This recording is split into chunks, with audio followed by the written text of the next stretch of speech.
Ang tao ay nabubuhay hindi lamang sa tinapay, kundi sa salitang mahal mula sa bibig na banal ng Ama nating may kapal. Poon, iyong minamahal ang tapat sa iyong tipan. Isang mapagpalang linggo sa ating lahat. Ngayon ay unang linggo ng Kwaresma. Pinupuri at pinasasalamatan ka namin, Panginoon, sa iyong mapagmahal na puso. Maraming salamat sa iyong pagmamahal sa aming mga pamilya, sa gift of belongingness, sa gift of community, at sa gift ng buhay. Ngayong araw ay nagising pa kami. Kaya isang dahilan para kami ay magpasalamat sa iyo, Panginoon.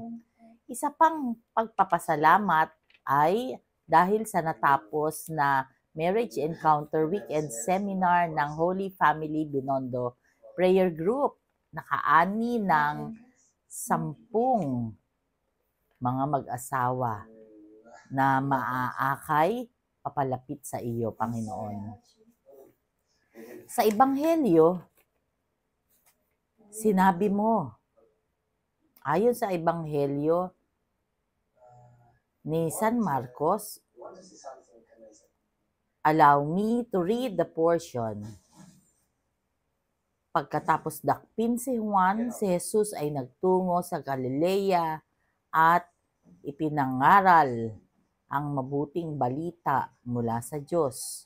Dumating na ang takdang panahon at malapit na ang paghahari ng Diyos.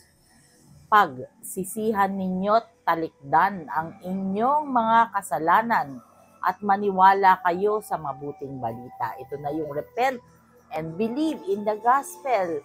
Yon ang paalala sa atin sa Ebanghelyo ngayong araw na ito kasi nga naman tayo ay nasa panahon ng Kwaresma at malapit na ang yung passion, death, and resurrection ng Panginoon. Ano ba yung dinidiscuss sa gospel na ito? 'Di ba si Jesus ay nagpunta sa disyerto, sa ilang. Pumunta siya. Nanatili siya roon ng 40 araw na tinukso pa ni Satanas. Disyerto. Pupunta siya sa ilang, sa disyerto. Hindi ko ma-imagine, no? Sa disyerto is walang tubig, walang life, parang walang pwedeng mabuhay doon kasi mainit, walang silungan, parang field lang yun eh, di ba? Imaginein mo kung paano. Disyerto sa buhay natin ay maihahandlin tulad sa problema, sa sakit, sa pagsubok.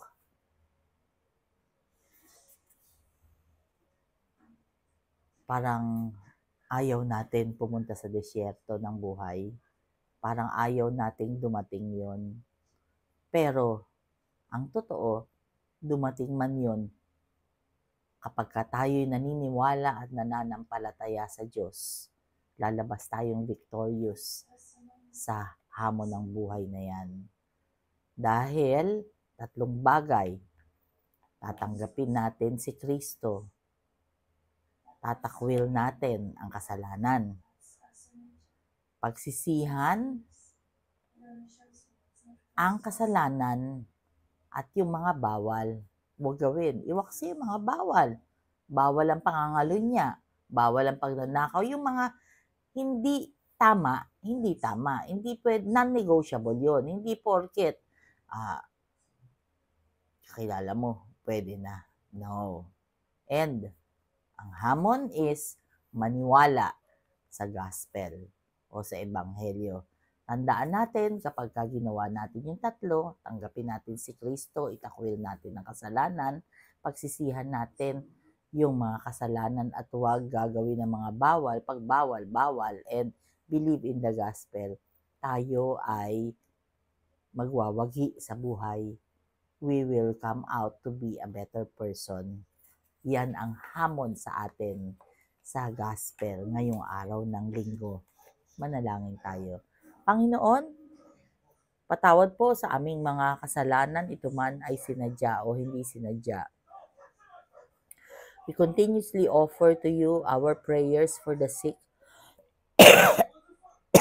for those who are requesting for prayers, and those who are praying with us right here, right now. Panginoon, be with us always and in all ways, and allow your presence in our lives to manifest.